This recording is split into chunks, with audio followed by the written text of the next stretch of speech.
Start your journey into film and television today at Rare Edge Film and Arts Academy. With hands-on training from industry professionals, you can learn digital media design, 3D animation and VFX, film masterclass, entrepreneurship, integrated filmmaking, digital video production, film business, and acting for film. We offer 3-month certificate, 6 months diploma certificate, and 1-year diploma. Take advantage. Access industry experts and our professional facilities. You can register now at www.refaacademy.org. For more information, you can call 081-066-85100. Rare Edge Film and Art Academy. Explore your talents, fulfill your dreams.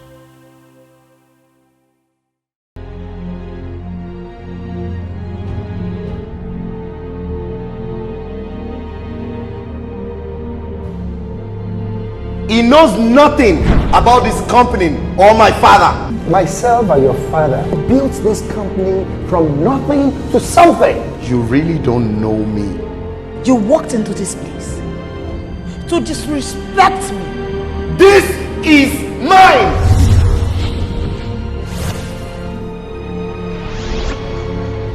Like Wegi. Shani come out for Segbowe ni.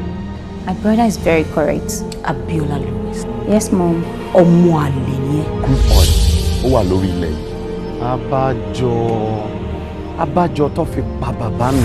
Your life is in great danger.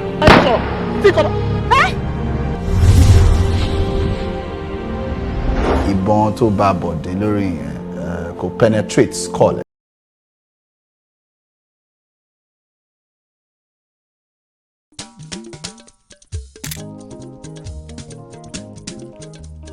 Awon Aladun re o kílẹ̀ ti wí.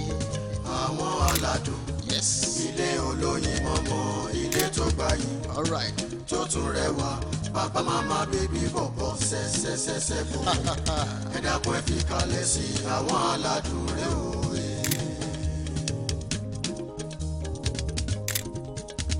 Awon Aladun re o. Awon Aladun re o.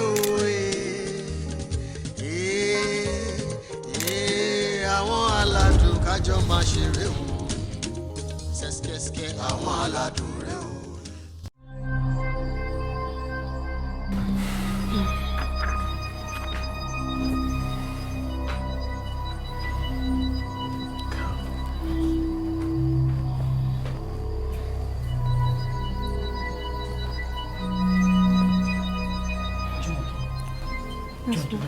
Kí ló máa ń ṣe ìgbọ̀n iná? Ṣé mo kí kò gbé fóònù? Ẹ wo èmi ò mọ bí tí Junior lọ bóyá ó ti ṣọmọ lọ́ǹtì ẹ̀. Ó jẹ́ má jẹ́ kí bàbá ẹ̀ gbọ́. Tí má jẹ́ pọ̀rọ̀ Junior ìgò ló máa padà fún mi lápá tẹ́ńṣọ̀n. Ìwọ tán. Ṣé ìrìn gidi ọmọ yẹn rìn báyẹn? Ṣé o mọ̀ pé ìwọ lójú máa tì? Gẹ́gẹ́ bí ìyá ẹ̀. Ìwọ lójú máa tì.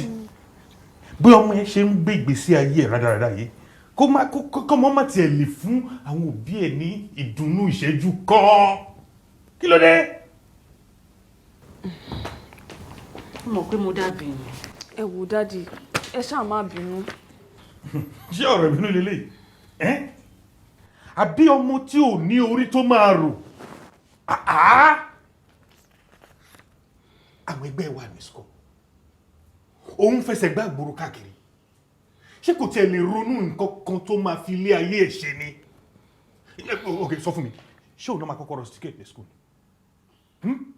Kí ọmọ máa ní ọpọlọ kan bí tiẹ̀ wù kó jẹ̀jẹ̀ kínkínní báyìí. Láàrín-wájú. Ṣé wọn kí mo ti bẹ̀ẹ́ sílẹ̀ kò jẹ́ kó mọ̀ ní padà lọ sí school? Kó padà lọ school. Ṣé irú eléyìí náà máa rán lọ sí school? Kókàn lọ fọmọ lóyún lọ́hùn ló máa kù. Ẹ di grandpa nìyẹn.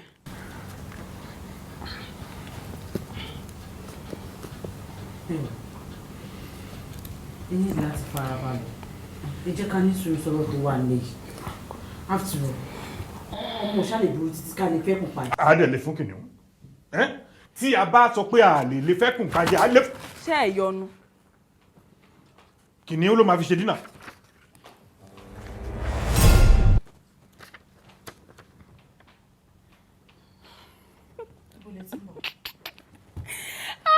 You know they park there for road though. Shut up! Mo ní bọ́lá tí ń bọ̀. Mo lọ gbá bọ́ọ̀lù ma.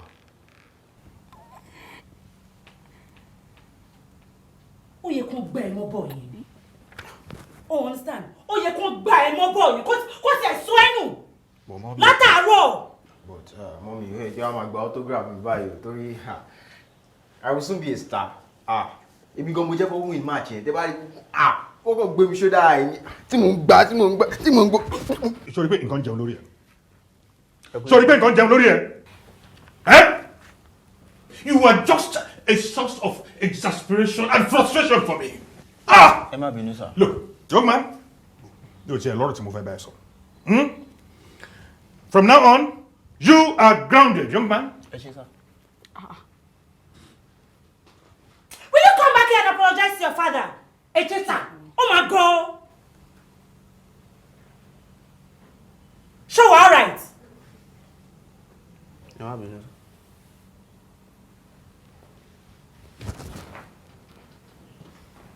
Kí n ti yín ẹ padà.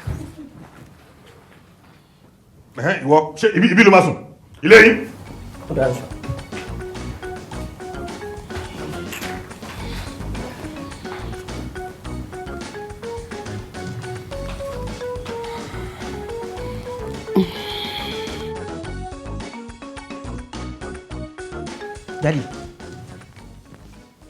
Daddy,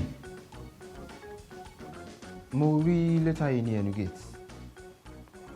Ẹ̀kọ́ lórúkọ ẹni tí wọ́n kọ sí ni, àbí kí ló kàn mí bẹ́ẹ̀. Ok, ẹ jẹ́ n wò. Dr. Ọlárẹ̀wájú Adun. Jákó ka nǹkan tó wà ń bẹ̀ fún mi kẹjọ kí n gbọ́.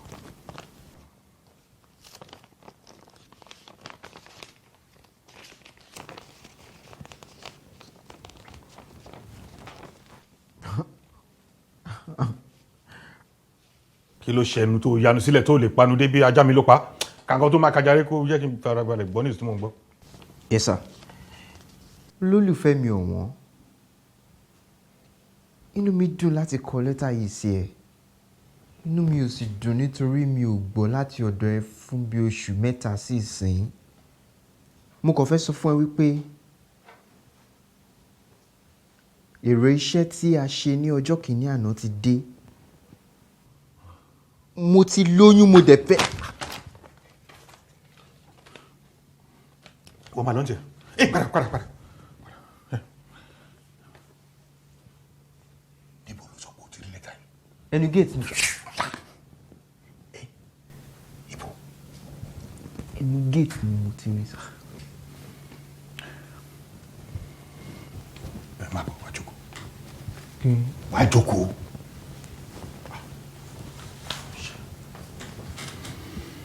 Jókòó. Sori, nǹkan tí o kà lálẹ́ yìí, jọ, mo bẹ̀ jẹ́ kó jẹ́ àárín mi àti ẹnìkan. Kí ló dé, Daddy? But this is good news. Inú Jùmọ̀kẹ́ máa dùn láti lábúrò. Good news. Ní pé èèyàn lóyún fún mi. Ṣé o máa ronú àtọ̀? Well, sometimes. But nǹkan tẹ́ béèrè yìí ó lè díẹ̀ o. Do you want your parents divorced? Ọ̀rọ̀ tó serious ló máa wà lẹ́yìn. Ẹ̀yin ọ̀rọ̀ yìí kì í ṣe pé owó èmi náà kémi náà sọ but kò lè díẹ̀ láti máa sọ ni. Ó máa ń tẹnumọ́ lóòótọ́. Ok, kí ló dé tó fi máa difficult fún ẹ láti má lè sọ? The Englishman says, an idle man's hands is the devil's workshop. Kí ni ẹ wá níṣe pẹ̀lú nǹkan tá à ń sọ lẹ̀? Daddy, ní ìsìn báyìí sìn, ẹ ti ní pé kí n má kúrò nílé. Tí n bá dẹ̀ kúrò nílé, tí n bá rí nǹkan kan ṣe, ìdí nìyẹn tí màá fi lọ gọ̀ lọ sọ nǹkan tó yẹ kí n sọ. O rò pé o lè fi yẹn lift verdict tí mo place lé ẹ lórí tí mo fi ground ẹ àbí? Irọ́ ló pa. Èdè tí wàá bínú nìyẹn. eré mo dẹ̀ ń ṣe o same way tí màá kọ́ ṣe lọ jábọ́ ṣeré ó dàrọ sà.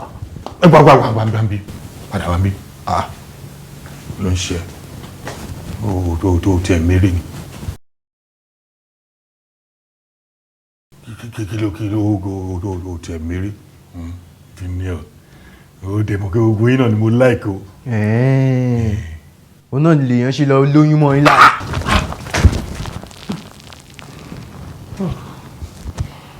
ìṣùpòfo.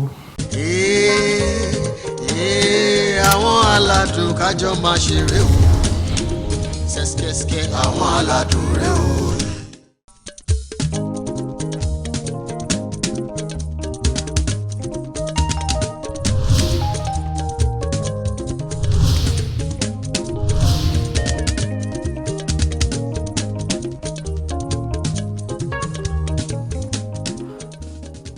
Oni ẹ dìde kẹ́ lọ wẹ̀ kẹ́ má jẹ́ ká pẹ́ lọ síbi tá à ń lọ. Ibo. Ẹ dẹ̀ ń béèrè lọ́wọ́ mi. Pátí tá John lọ of course. Bí ìtànà mi ò lọ́bi kankan. Ọlárìnwájú má gbé yẹn wá o má gbé yẹn wá rárá o báwo ló ṣe máa sọ fún mi pé ò lọ. Ìyá ìfì mi lẹ́ èèyàn máa ṣiṣẹ́ bí akúra ní gbogbo àárín ọ̀sẹ̀ kó tún nílé fi weekend sí mi ni. Ó máa ń jọ mí lójú gan seriously. Ọlárìnwájú ṣé ìwọ ló máa kọ́kọ́ ṣe iṣẹ́ ni. Olúkálùkù ló mọ bó ṣe sinmi ìmílẹ̀. Ara ìwà tẹ máa ń wù tèmi ò láìkì lélẹ́yìí o nǹkan tẹ máa ń ṣe fún mi tó máa ń jẹ́ ká máa jà lójoojúmọ́ lélẹ́yìí o ṣé wọ́n fẹ́ kí èmi nìkan dá lọ síbẹ̀ ẹ̀ ń sìn èmi nìkan lọ́kọ ẹnu tèlé wà ń bẹ̀. lóòótọ́. bẹ́ẹ̀ ni o bẹ́ẹ̀ ni gẹ́gẹ́ máa wo o nítorí ẹ̀ mo fi sọ fún yín látọ̀sẹ̀ tó kọjá tẹ bá dẹ̀ ti sọ fún mi pé ẹ lọ èmi kò ní ti fọkàn sí mo tún mẹ́sàn-án láàárọ̀ ní dáínì ṣe mi pẹ́ ẹ̀ ní lọ. Ọlárìnwájú nǹkan tó máa ń ṣe fún mi yóò dáa o ìwà ìkà tó máa ń wù fún mi yìí rèé o.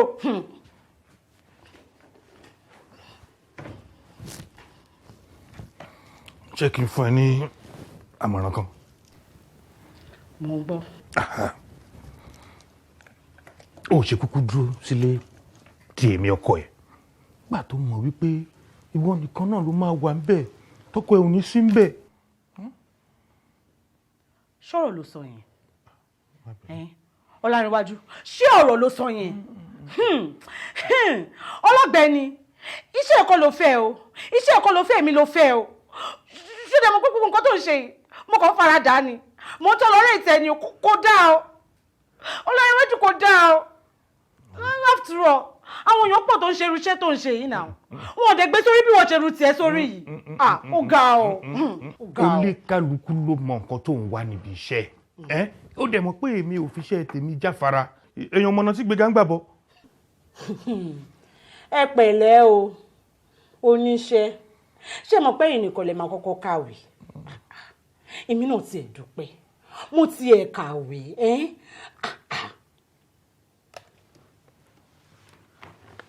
Ọlárìnwájú ṣó fẹ́ gbọ́ gbogbo nǹkan tó ń sọ látàárọ̀ pọ́kẹ̀tì ẹ̀ ló ń sọ sí tèmi ni pé àjọ máa lọ pátì yìí ni.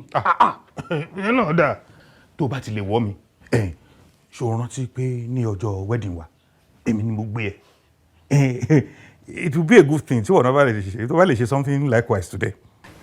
Tiẹ̀ dúró náà ọkọ tẹ̀ ń bí ẹni question. mo ń gbọ́. Ṣé èèyàn kan rìnrìn sí ẹ pé pátì ló máa pa ilé yẹn ayé tó wáyé? Rárá o ṣé ẹ̀yin tí ń bá mi dáwọ́ kó sí. Èmi náà sọ bẹ́ẹ̀ mo sọ bẹ́ẹ̀ náà pé kò lè ṣèyàn láyé yìí tó ní láìkì fàájì tí kò láìkì láti máa jayé tí kò láìkì pátì ayé yìí kéré ayé yìí ti.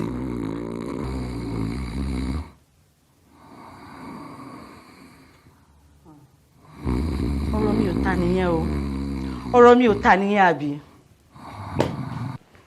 ó dáa ṣe bó ṣe tó ṣùgbọ́n ṣe bó ṣe tó.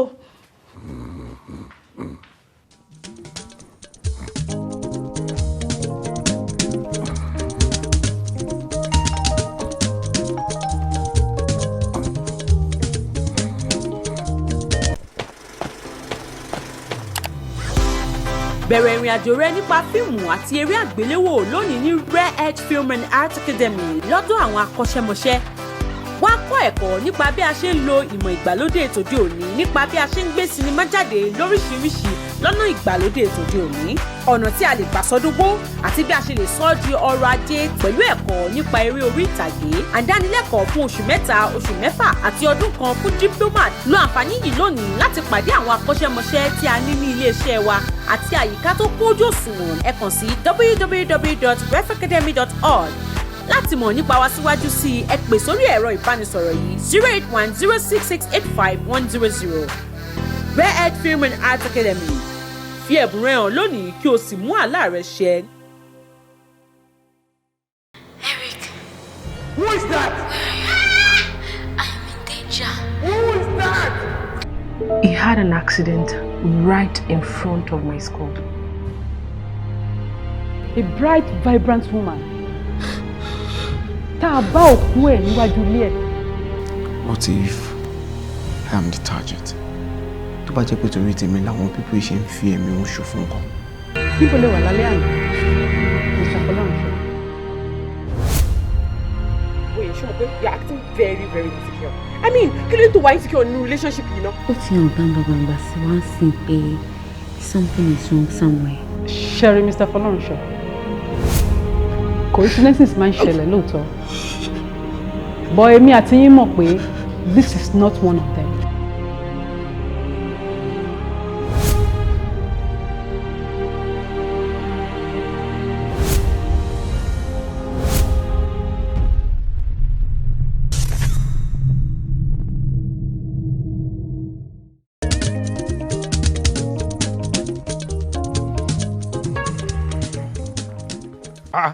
Junior, kí ló dé tó já wọlé bẹ́ẹ̀? Jùmọ̀kẹ́ ló rí lẹ́tà yìí ní ẹnu gate but kó tó rí ká mo ti jàgbà lọ́wọ́ ẹ̀. Orí ẹ pé Junior mo wá jẹ́ kí n kà.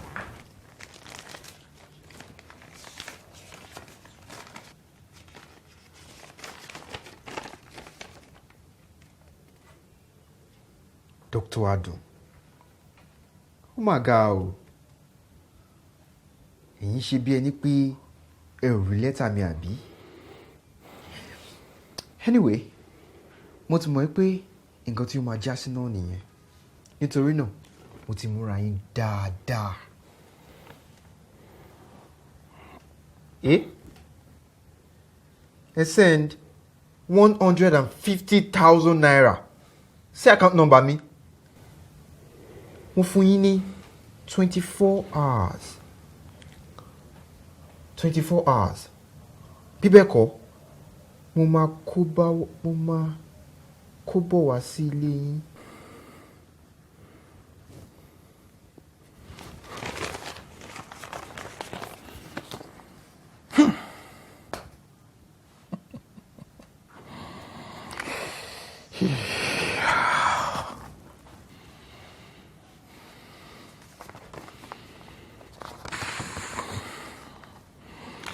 Sori pé akóṣìbérò lọmọdé yẹn. But Daddy, kí lẹ fẹ́ wá ṣe báyìí? I don't know. Mi ò tiẹ̀ mọ̀ bó ọpọlọ mi ò tiẹ̀ ṣiṣẹ́ mọ́. Ẹ farabalẹ̀. Ṣé ọ̀rọ̀ tó wà lẹ́yìn, it's a very delicate matter.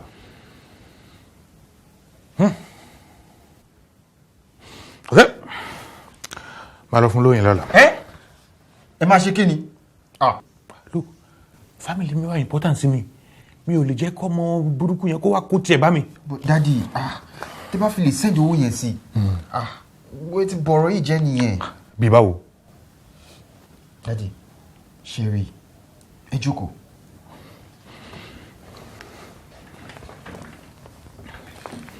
Daddy, ṣe mọ̀ pé tẹ́ bá fi lè send owó yẹn sí. Ó kàn máa fi máa gba yín lò ló fi máa blackmail yín náà ni. Tí ó bá tẹ́ ti blackmail báyọ̀ máa rí yín as a very weak person. Ó máa lò yín ni, in fact ó lè ṣe ọ́fíìsì gan lé yín lórí.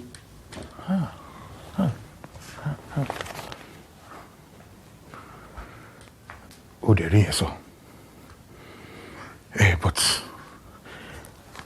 kí làwa máa ṣe? ṣé mo lè suggest nǹkan kan? Ṣé nǹkan tá tún lè ṣe wà ní? Definitely yes. Ṣé mo lè sọ sílẹ̀ yìí tí? Okay.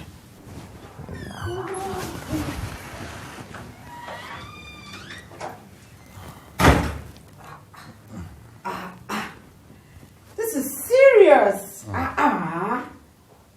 Father and son. That's what I'm talking about. The best man in my life. Ìfẹ́ ilé o. Kí ló ṣẹlẹ̀ náà? Báwo ni ibi tó lọ? Ọkọ mi, pátì mi dùn. Ó dùn. But kí ni wà tí Junior wá ní sọ báyìí?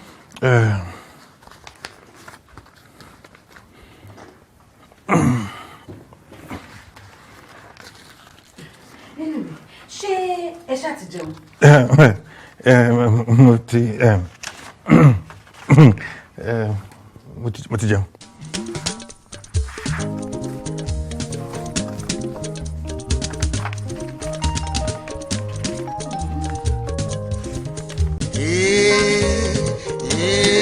Àwọn aládùn kájọ máa ṣeré o. Sẹ́skẹ́skẹ́ àwọn aládùn rẹ̀ o.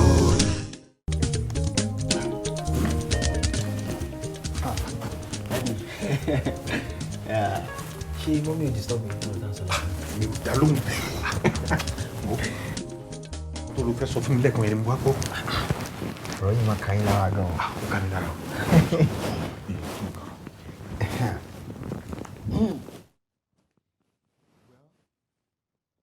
I came up with a plan. Wọ́n wò pé tí ó máa yóò bá lóyún fún yín gan. Tó bá kọ̀ jẹ́ pé ó kàn fi máa gbowó lọ́wọ́ yín ni. Òótọ́ mà ni.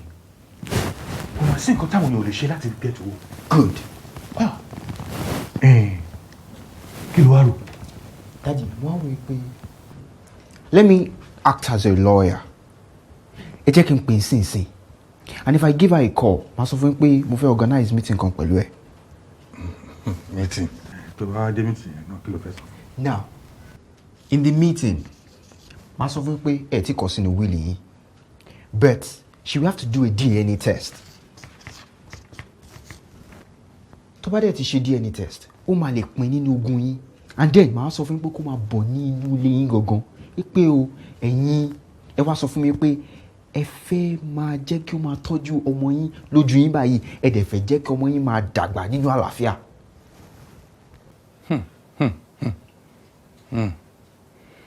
Ọpọlọ díẹ̀ wà nǹkan tó sọ yẹn. Ṣùgbọ́n báwo ni ìwọ ṣe máa ṣe bí lọ́ọ̀yà táṣìírí ò lè tú? Dádì, ẹ tí wọ́n dá estimate mi nìyẹn. Ẹ má worry, wọ́n act gan.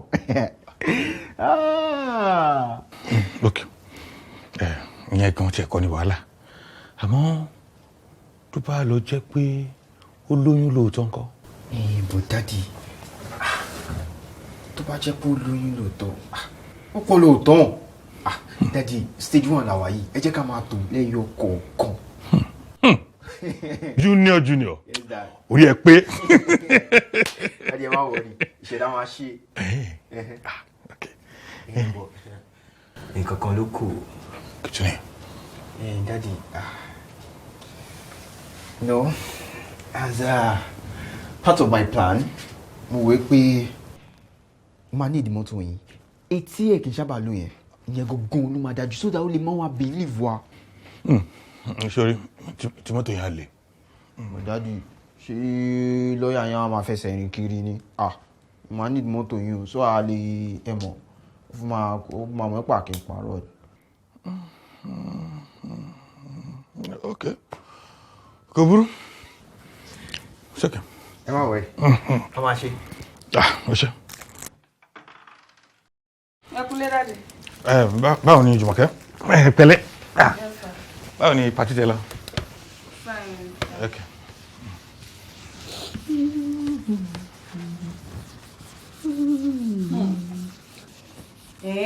Junior, o ti ń fọ̀ land pàdé àbí?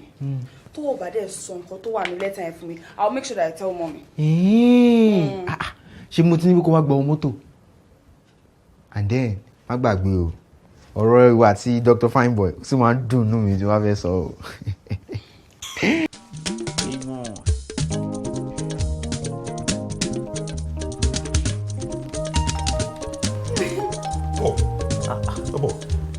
wọ́n dì tán báyìí.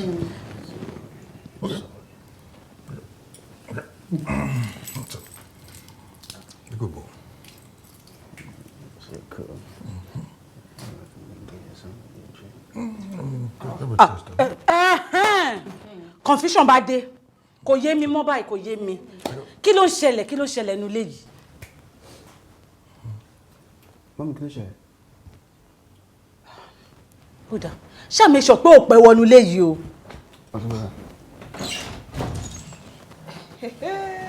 ẹ dúró ṣẹ́rí kò ń ṣe pé inú mi ò dùn sí newfound love ìwà tó mọ yìí o àbí Jùmọ̀kẹ́ nǹkan tó kọ̀ ṣẹlẹ̀ ni pé in fact mo tún gbà ládùúrà pé kéṣù gan tiẹ̀ máa yà wọ́n ó kò jẹ́ pé bínú mi ṣe dùn tó mo suspect mo ní feeling pé ó ní nǹkan tí ìwà tọmọ yìí ń ṣe ní kọ̀kọ̀ tẹ́ fẹ́ ká gbọ́. kí ni wo àwọn èṣù tí ò fẹ́ kí inú ẹ dùn náà gbìn gbèsè nínú yẹn oníròkúrò ni ẹ ṣùgbọ́n oníròkúrò. ẹ gbà Jùmọ̀kẹ́ ṣé mo pé nǹkan tí Junior máa ń ṣe lélẹ̀ nǹkan tó máa ń ṣe tó jẹ́ pé èmi àti ẹ̀ máa fi ń jà all the time nìyẹn ó like láti máa fi nǹkan kékeré báyìí kó máa fi bà nǹkan gidi tó bá ti ṣe jẹ́. ẹ wo ọ̀rọ̀ Junior tiẹ̀ ti sú mi at this time kó má ti délé. ó jẹ́ sọ fún o mi ò ní dá sí tí wàhálà bàbá ẹ̀ bá bẹ̀rẹ̀ o èmi ò ní bá bẹ̀bẹ̀ o. Mọ́mì ẹ̀yin náà lè máa bá bẹ̀bẹ̀. bẹ́tà ni ìwọ làbúrò ẹ ẹjọ́ máa lọ́jọ́ bẹ bàbá ẹ̀ papọ̀ ni kí ló dé gan ṣó fẹ́ pa mí ni ó tún ṣe náà ó tún gbé mọ́tò bàbá ẹ̀ tẹ̀lé. big boy ni ẹjọ́ kó gbé mọ́tò dáadé o. ìyẹn ló ti ń sọ ìwọ náà mọ̀ tí dájẹ́ bá bẹ̀rẹ̀ wàhálà nílé yìí gbogbo wàhálà níjọ sùn ṣé Junior nìkan mo bí ni ibi ìdẹ̀dùn máa ti wá bá mi.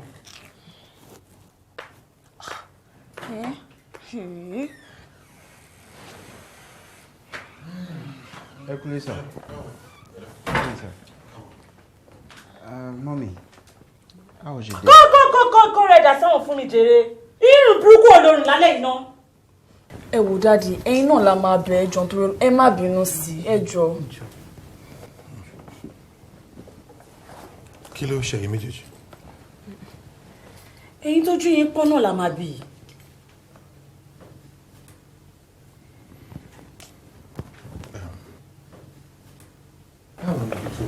Oh, very fine, sir. In fact, we're getting my son on. I am so tired. Wow, why did you my son? Actually, you listen now. Oh, thank you, God. Yes, sir. You go see her and sing with us also.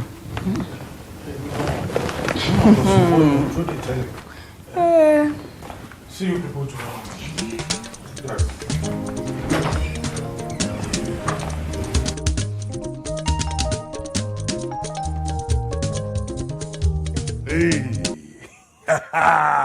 Junior irúnmọlẹ̀ tó ń jẹ pizza gbádùn ló wà.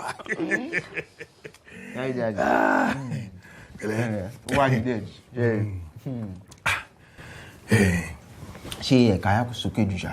ṣebí wọ́n ní ṣùgbọ́n po mi ò láì bó ṣe pẹ́ kó tó dé yan. má bínú ṣe ni ṣe máa jẹ pizza. má jẹ ṣó tiẹ̀ rí mo rí lẹ́tà kan lẹ́nu géètì nírọ̀lẹ́ yìí nígbà tí mo fẹ́ jáde ó yà sáré mu kẹlómi torí ìwọ náà gbà kókó kankan tó wà nú ẹ. kind of step down.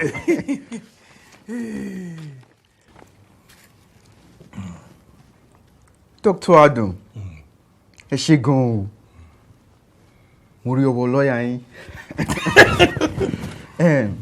mo dẹ̀ rí pé èèyàn dáadáa ní àmọ́ o pẹ̀lú ìbànújẹ́ ọkàn ni mo ṣe fẹ́ sọ fún yín wípé oyún náà wálẹ̀.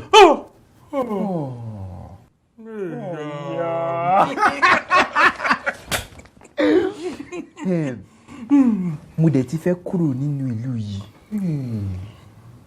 Ó máa fò lọ nìyẹn. Tèmi ni tí ní tòótọ́. Iṣẹ́ owó ẹ̀ nìyẹn o. Dádì ṣe mo sọ fún yín. Ìṣẹ̀dá máa ṣe. Dádì ìṣẹ̀dá. Dádì ṣe pé òun lọ pọ̀lú. Múrí ọmọ yẹn kọ́kọ́ rò pé òun gbọ́n ni kò mọ̀ pé mo bí ọmọ tí ọpọlọ ń já lórí ẹ̀ tó já lórí ẹ̀. Ọmọ náà dà? Certainly not me. Junior. O de tún dé nìyẹn o. But sorry, ẹ̀rù ń bà mí o. Kí ni ẹ? Junior, ṣé nǹkan tó ṣẹlẹ̀ yìí ṣé ó dẹ̀ dá ẹ lójú pé òun ní sọ fẹ́ nìkan kan? Abba, Daddy, ṣé ni wọ́n máa ń jò báyẹn? Dàmí ní sọ fẹ́ nìkan. That's my boy. But ṣé mo lè sọ fún Jùmọ̀kẹ́? Èṣù pọ̀ fún.